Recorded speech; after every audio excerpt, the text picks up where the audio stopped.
Okay, now we are constantly producing it and regularly ready to give it away for free. Big data has started to be seen as the big enemy since Cambridge Analytica's scandal, whereby millions of Facebook users saw their information misused. But just how valuable can our name, date of birth or online shopping trends actually be? And what is the risk to having these details become public? With me in studio to give us today's perspective is a French lawyer who has actually written a book on the matter, L'Empire des Données, or the Empire of Information. It looks at society, algorithms and, of course, the law. Mr. Adrien Badevant, thanks for your time. Well, let me start simply with that question. Is big data dangerous?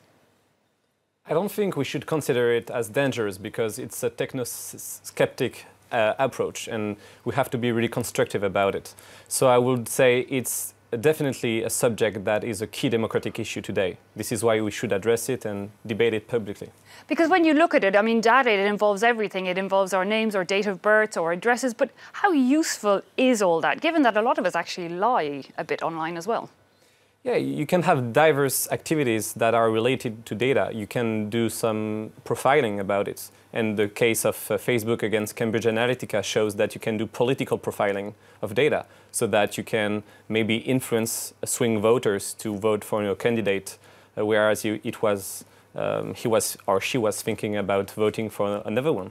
Oh yeah, sending you articles and information that exactly. twist your view. Yeah, some kind of filter bubble, as it has been coined by a searcher in the US a few years ago. It can be a way to manipulate the crowd or to address, governance issue. Yeah, of course. So there is a negative side to it, but there's also a very positive one. I mean, if we share information on healthcare or security, in that case, we need big data and we need to have this information shared. Exactly. In healthcare, there are a lot of applications that are really positive. You can have predictive and personalized medicine so that you can maybe predict the symptoms before they appear and treat the disease earlier. Because I've even seen there's a former culture minister, I believe in the UK, instead of giving money to charity this year, she gave information on her cancer illness, because the more we share, the more we can see what works, what doesn't work. It sounds, though, Mr. Badevant, like the big question is, like everything, the control we have over it, and we need laws and regulations in place. The EU has come up with a new one that is going to be put in place on May 25th.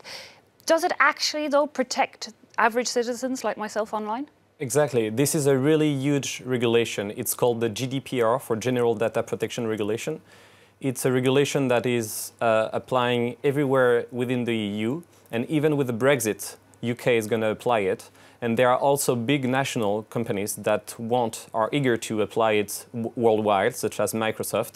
And there's this debate right now about whether Facebook is going to apply it worldwide as well. But Mark Zuckerberg, after promising it, finally he's changed his mind, apparently. He's backtracking on it. Because give us an idea of what does this law entail? I mean, I think one thing is, for example, I could ask my company what information they have on me, from everything from telephone calls, where I was mentioned, emails, which sounds like a very costly process. Is it necessary? Yeah, let me give you a concrete example. With this regulation, you have a principle which is called privacy by design, which means, for instance, that any company or any government that uses personal data about citizens should develop an infrastructure which is by default and by design protective of the user privacy. And the Cambridge Analytica scandal, for instance, revealed that a third-party application, Cambridge Analytica, can have access to your friend's information. And that shows that the infrastructure was not privacy by design. It was not ethic by design either. So this is something really concrete that you can... Yeah, we'll have a direct vision on if we're giving away our information and what it will actually be used for. Exactly. So that will become illegal. One thing that worries me a bit, though, Mr. Badevant, is that laws often take a lot of time to put in place, whereas technical advances are pretty rapid. Will we not always be a little bit behind reality? I think we're always lagging behind, but the thing is we have to debate it publicly, because if there is only technological solution to social problems, that won't work, and we can't see it now because the way the data were collected and processed by Facebook or Cambridge Analytica is unethical.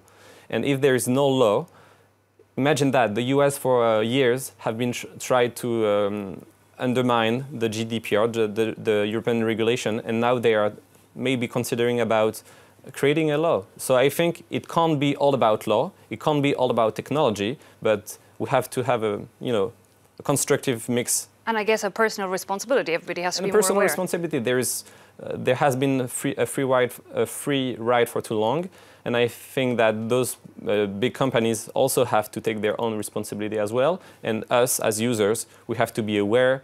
And there's a lack of awareness.